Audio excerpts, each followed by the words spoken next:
Ô, meu caro Rodrigo Brandão. Fala comigo. Vamos falar da SAF do Vasco ou não? Você tem outro assunto pra gente falar? Não, é a SAF. É a o SAF? assunto do momento Então, é a SAF do Vascão. Vamos lá falar então. Essa informação que quem trouxe primeiramente foi o nosso parceiro, né, colega, o Lucas Pedrosa. No dia 24, né, ele trouxe essa informação dessa possível aquisição, mais uma aquisição, né, da família Lamáquia. No caso, Marcos Lamáquia, que é o filho do João Lamáquia, que é José Roberto Lamáquia, que é o dono da Crefisa e que é o marido da Leila Pereira, presidente do Palmeiras. O que acontece? Estão existindo conversas há alguns meses, não é de agora, há alguns meses essas conversas do Marcos Lamáquia com o Pedrinho, com o intuito de comprar a SAF do Vasco da Gama. E essas conversas, de acordo com a apuração do Lucas Pedrosa, tem na figura do Marcos Lamáquia. Pelo menos o que deu a entender é que é o Marcos o interessado em comprar a SAF do Vasco, mas na prática é o Marcos Lamáquia quem quer ser o responsável pela compra da SAF do Vasco. Então, vamos lá. Investimento de 2 bilhões de reais, é um investimento que está sendo conversado no futebol do clube, e esse investimento serviria para atender algumas demandas, né? Entre elas, discussões como melhora no patrimônio do clube, investimento na estrutura, injeção de dinheiro no futebol e uma continuação da retomada do Vasco no cenário nacional. Tem um prazo para esse ciclo inicial de investimentos ou não? Ainda não? Aí é que tá, ainda não. As conversas seguem em andamento, tá? Não tem nada definitivo ainda. As conversas ainda vão continuar acontecendo porque é uma negociação que envolve, inclusive, a justiça, porque a SAF do Vasco ainda está presa em processo na justiça, né, com a 777, e isso também depende dessa questão, né? Da recuperação judicial também, o Vasco está em recuperação judicial. A recuperação judicial, exatamente. E só trazendo aqui, a divisão das ações da SAF do Vasco hoje está da seguinte forma: 30% pertencem ao associativo, 31% ainda pertencem à 777, comprou em aportes desde 2022, e 39% em discussão na arbitragem. Ou seja, primeiro é preciso resolver essa questão, com a justiça, com a 777. Depois tem essa questão dessa negociação que está em andamento, né? Você falou agora que me fugiu o nome Recuperação judicial. RJ. Isso, da RJ. E a partir daí é que os trâmites vão dar seguimento, mas a verdade é que já existem conversas há meses, e isso é uma boa notícia, porque assim, o Vasco está para pedir, inclusive, um empréstimo, mais um empréstimo, pediu o primeiro em outubro, para conseguir passar o restante do ano, né, o final do ano, cumprir com os seus compromissos, né, do departamento de futebol, em compromissos dentro do clube, e esse aporte financeiro já se esgotou, e está próximo a pedir mais um empréstimo. A Crefisa novamente pode fazer esse aporte financeiro, mas é óbvio, se esse avanço nas negociações com o filho Lamáquia avançar, esse aporte pode ser que nem chegue, né? O empréstimo vai ser cancelado, e aí o Lamáquia já começa a investir esses 2 bilhões no futebol do Vasco, e aí vai dar um belo de um respiro, né, nessa situação financeira do Vasco, que está crítica. Então, essa informação de momento, informação, mais uma vez, repito, do nosso colega Lucas Pedrosa. A gente segue acompanhando essas informações para saber se vão avançar ou não, mas as conversas já estão avançadas há algum tempo, Breno. Assim, uma coisa que a gente tem que entender é essa grana do Marcos Lamáquia. É uma grana dele ou vai ser por meio da Crefisa? A Crefisa pertence ao pai dele. Sim. Ele trabalha na empresa, mas a grana que ele vai usar para comprar esses 2 bi, a grana é dele, vai ser por meio da empresa, ele é um representante da empresa. Na verdade, a gente tem que entender. O Marcos Lamáquia, ele foi diretor da Crefisa. Tá. Hoje em dia, ele não é mais. Não é mais, é ele só. É só ele. Hoje em dia, ele tem uma empresa, tem até um nome aqui da empresa dele. Ele é dono dessa empresa, que é Eu vou procurar aqui certinho o nome dessa empresa para trazer, mas ele já foi diretor da Crefisa, não é mais. Hoje em dia ele tem um negócio dele. Tá. Então, esse negócio é do Marcos Lamacchia com o Vasco. Não teria nenhum aporte da Crefisa, pelo menos a princípio, por conta... É de advocacia? Eu achei uma advocacia. Não, é de... Aqui. Eu vou trazer aqui, cara. É gestora financeira de fundos de investimento. Ah, tá. É investidora também. Isso, é investidora também. Tá. Então ele é dono, ele fundou essa empresa em 2011. Ele é o dono dessa empresa. O nome da empresa, até trazer aqui, Blue Star. Tá. Blue Star, nome da empresa. Ele foi diretor da Crefisa por muitos anos, mas hoje em dia ele é dono dos negócios dele. O pai dele é que segue sendo dono da Crefisa. Claro que deve ter aquele apoio ali. O pai está por trás também tratando disso, muito por conta da amizade que existe entre ele, né, o pai e o Pedrinho, uma amizade já de longa data. As conversas, o pai, por muito pouco, não chegou a fazer essa aquisição da SAF do Vasco, mas por conta de interesses aí acabou que não fechou, e aí agora retomaram as conversas, só que agora com o filho, né, com o Marcos Lamacchia. E é isso que o torcedor está esperançoso, né? De que ele feche esse acordo e que o Vasco possa respirar, porque a situação tá preta, Breno. Mas assim, então tudo bem. A princípio, não há um conflito de interesses. O meu medo é esse. Eu sou muito sincero, assim, a gente tem que falar o português bem claro. Por que é conflito de interesses? Porque a Crefisa não é dona do Palmeiras não é uma SAF, mas fez um patrocínio aos moldes, por exemplo, que a Parmalat teve lá atrás, que a Unimed teve no Fluminense. Sim. A gente tem que falar que o que aconteceu. A Unimed no Fluminense mandava no clube. Porque quando o jogador era contratado, quem pagava o salário muitas vezes era a Unimed. Lembra do Fred, do Deco? A Unimed participou muito da contratação desses jogadores. Sim. A Parmalat no Palmeiras foi isso também. Né? A empresa botava lá a marca enorme e estava em todas as ações, e ela que bancou o clube durante muito tempo. Óbvio, quem tem dinheiro manda. Quem está injetando a grana manda. Nesse caso, é bom a gente até trazer isso e buscar saber mais sobre o Marcos Lamacchia, que ele não tem a ver com a empresa, né, do José Roberto, que é o pai dele. Já trabalhou lá, mas ele tem os negócios dele de investimentos. Então não é a Crefisa que vai comprar o Vasco.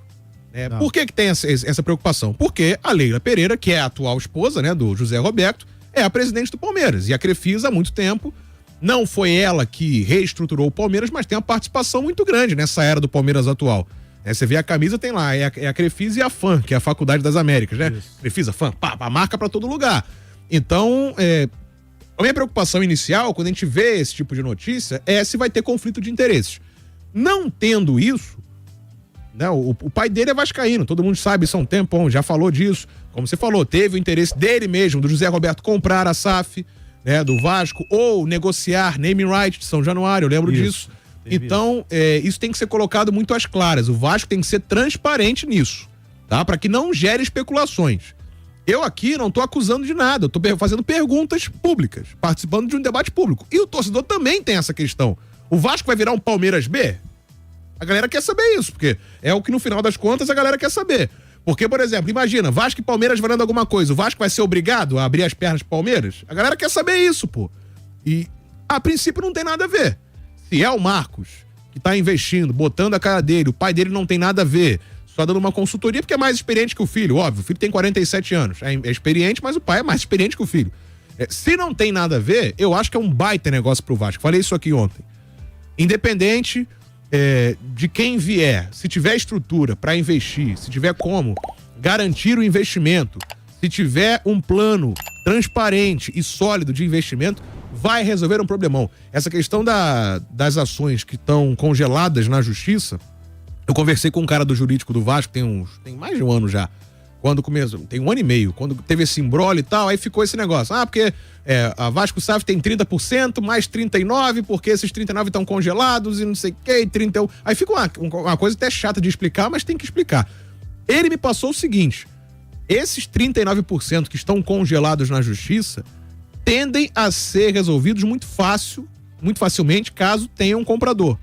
Por quê? Porque você negocia uma indenização para 777, ou o que restou da 777, né? A massa falida é um termo feio, mas é o termo que é juridicamente utilizado, né? A massa falida, você acorda uma indenização e paga essa grana, bota no meio ali da negociação do novo investidor, paga uma grana pra 777 ou pro que restou da 777 e essa grana é liberada. Essa grana não, perdão. Essa porcentagem de ações é liberada. Então, a princípio, é uma questão fácil de resolver.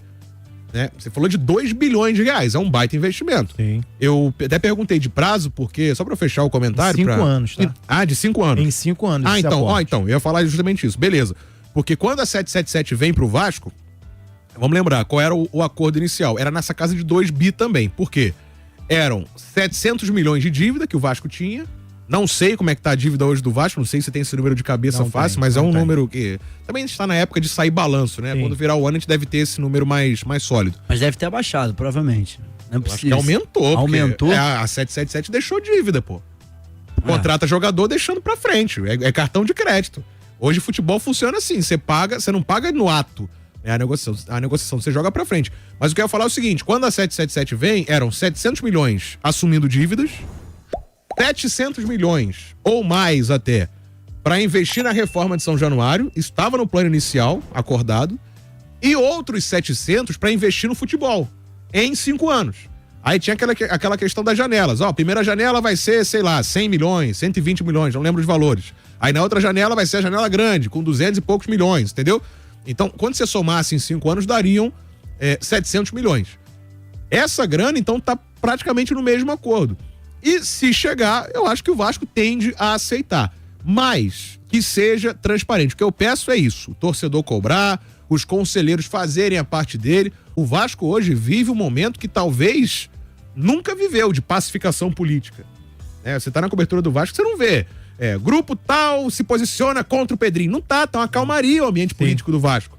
Não é, Yuri? Tá tranquilo o ambiente político do Vasco Muita hoje. Coisa, né? Eu sei que tem uns grupos de oposição, sim, com críticas ao Pedrinho, mas o pessoal tá tranquilo, assim. A única parada é essa informação, até o Brandão pode falar um pouquinho melhor, a informação de que o Pedrinho poderia estar desistindo em 2026 da reeleição. Esse assunto aconteceu, que o Pedrinho teria avisado aos seus apoiadores que estão junto com ele na chapa que ele, por conta de tudo que está acontecendo, não teria o interesse em permanecer no cargo. Se ele vender a SAF, eu faria a mesma coisa. Se eu, na posição dele, conseguisse vender a SAF, terminaria um baita mandato de 3 anos. Sim. Muito também desgaste, acho, cara? Muito desgaste do Pedrinho ao longo desse período. Ele botou a casa dele de garantia para empréstimo. A casa dele recebeu ameaças. Familiares receberam ameaças. O delegado da polícia de crimes cibernéticos se manifestou recomendando publicamente que o Pedrinho reforçasse segurança, pô. Acreditável, Ele né? detectou ameaças na internet, ameaças sérias, entendeu? Então, de fato, não, pode completar. E assim, nem só a questão disso também, né, Breno? Porque o Pedrinho, ele chega como um ídolo no clube. E a gente sabe que o Vasco, principalmente, tem esse problema de quebrar um pouco da pessoa ser ídolo, entrar dentro de uma furada que é assumir a presidência com dificuldades, com todos os problemas que o Vasco tem. O torcedor sabe, a gente sabe que a verdade é que o problema do Vasco não tá na cadeira da presidência, o Dinamite passou por isso, né? E sim de quem está em volta do mandato do presidente. O Vasco é um clube que ficou parado no tempo por alguns anos, com cadeiras mandando mais do que propriamente a cadeira máxima. Acho que o Pedrinho recupera a idolatria. Não, eu acho que não deixou de ser ídolo, não. Eu acho que não deixou, não. Eu citei o Dinamite, porque o Dinamite ficou muito desgastado. E foi queimado por muito tempo. Faleceu em 23, né? Já fazer 3 anos já que ele faleceu.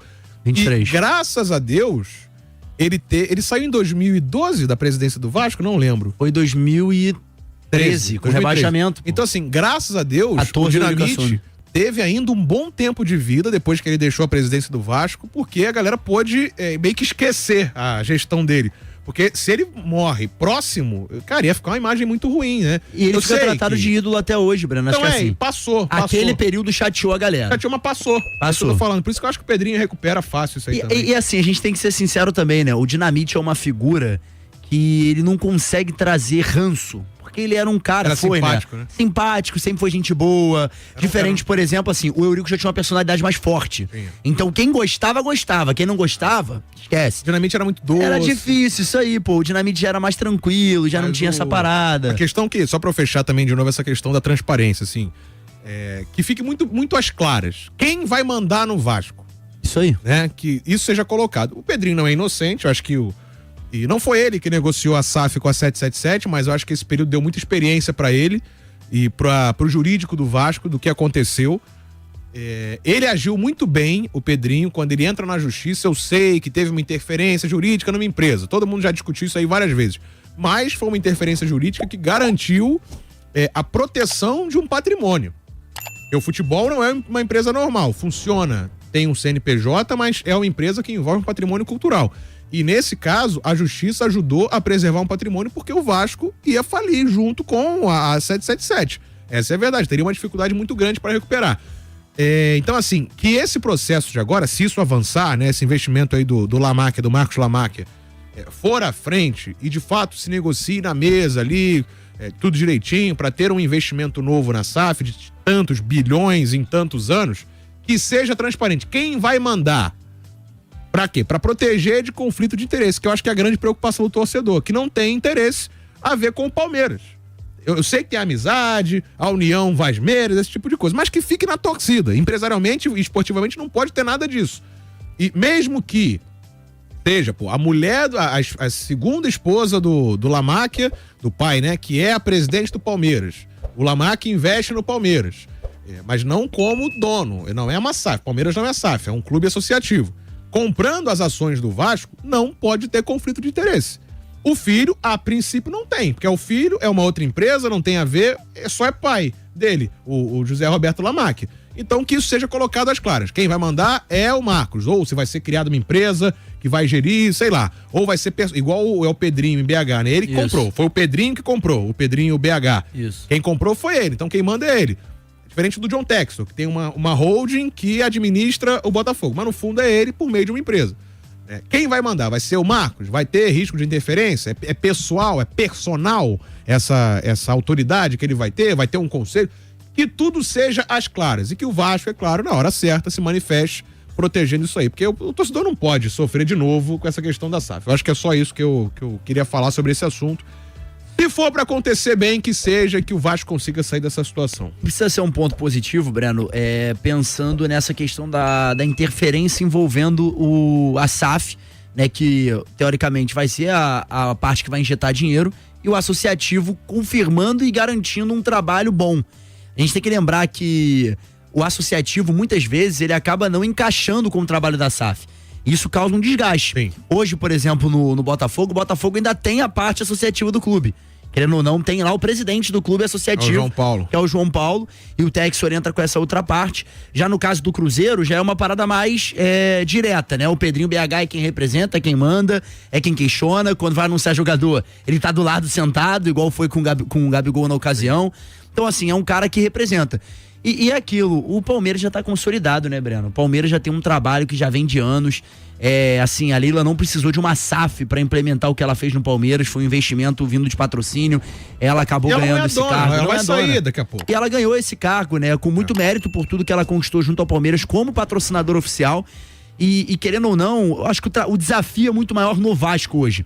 Então essa questão do Vasco ser um time B do Palmeiras, eu acho que isso não iria acontecer. Ser um representante B do Palmeiras, eu acho que isso não iria acontecer, porque o desafio é muito maior no Vasco. Sim. Então hoje o cara que assumiu o Vasco, ele não vai ter um quebra-cabeça no Palmeiras, por exemplo, para priorizar o Palmeiras em nenhum momento. A prioridade vai ser tentar tirar o Vasco do buraco financeiro, de desenvolvimento, de crescimento do clube.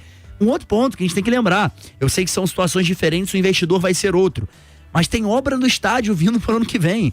Então, assim, São Januário vai abaixo, vai ser reconstruído. É um outro ponto. A gente sabe que é um investimento diferente. Mas a SAF vai entrar, vai também ser dona de São Januário ou não? Vai pertencer ao associativo e vai ter uma participação. Isso também tem que ser levado em consideração. A ideia não é essa, né? O projeto inicial são investidores. Isso. Aí entra a questão lá do nome, do investimento para ter nome do estádio.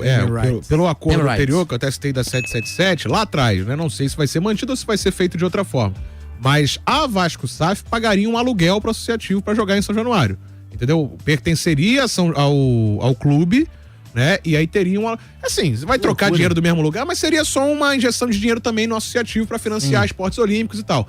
Mas a SAF não seria dona, porque imagina, a empresa compra, a empresa vem à falência depois, vai ter que vender o estádio. Sim, sim. Aí o estádio é um patrimônio cultural também, a fachada é tombada, tem isso também a ser levado em consideração.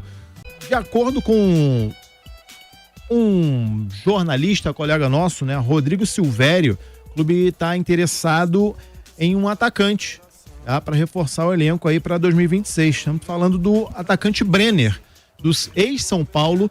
Ele foi vendido para a Udinese da Itália, teve pouco destaque lá, acabou sendo emprestado ao Cincinnati da MLS lá nos Estados Unidos até o final dessa temporada, 2025. O contrato dele de empréstimo está se encerrando e ele deve estar voltando para a Udinese. Só que como não teve muitas oportunidades, não teve tanto sucesso lá pela Itália, pode ser que o caminho dele seja o Vasco da Gama. Então o Vasco está correndo atrás desse jogador, é um pedido do Fernando Diniz, com quem o jogador trabalhou no São Paulo, pelo ano de 2020. O Vasco iniciou os contatos pela contratação do atacante e, como eu disse, está com o contrato se encerrando no Cincinnati, mas ele pertence à Udinese, estava emprestado. O nome tem a aprovação do Diniz e trabalhou em 2 oportunidades com o treinador, tá? No São Paulo e também no Fluminense. O Brenner tem 25 anos, vai fazer 26 agora em janeiro. No Cincinnati foram 10 jogos, então até uma boa passagem, tá? 10 jogos com 6 gols e 1 assistência. Ele foi pro Cincinnati em agosto, ficou aí de agosto até dezembro, 4 meses, né? Então, em 4 meses, 10 jogos, 6 gols e 1 assistência, até uma participação ok, né? Para um atacante de 26 anos, então é um dos interessados do Vasco da Gama. Outro nome que pode surgir aí no Vasco é o meio-campista Johan Rojas, é colombiano. Rojas? Isso, também é uma informação trazida pelo Ekren Konur, que é o... Abraço pra ele. Isso, né, um jornalista lá de fora. O Vasco fez uma proposta de empréstimo com opção de compra. O jogador pertence ao Monterrey do México e é um colombiano, meio-campista. O jogador ainda não decidiu o que vai fazer da sua carreira, mas já tem essa proposta em mãos do Vasco. Segundo esse jornalista, é uma proposta, então está nas mãos do jogador. Então é aguardar para ver como é que vai se desenrolar a situação desse jogador. Meio-campista Johan Rojas e também o atacante Brenner, os dois na mira do Vasco. É isso aí. É bom esse rapaz ou o pai da bola? Bom, o Rojas é bom. Rojas. O Brenner também é bom, só que assim, a gente não vê ele no Brasil há muito tempo, né? A última participação com um bom momento dele foi pelo São Paulo naquela disputa de título do Diniz com o Flamengo, que ficou até a reta final o São Paulo na liderança, e aí o Diniz acabou perdendo os jogos finais. Foi em 2020. Perdeu. Então foi a última vez que a gente viu o Brenner em grande nível no Brasil, até porque ele não voltou pra cá, então esteve por lá esse tempo todo. Mas é um bom jogador. Características diferentes do Verratti. Um cara que sai mais da área, um jogador que se movimenta bastante, tem mais velocidade, não é um homem de área, um camisa 9 de ofício, mas é um jogador que pode agregar ao Vasco, sim.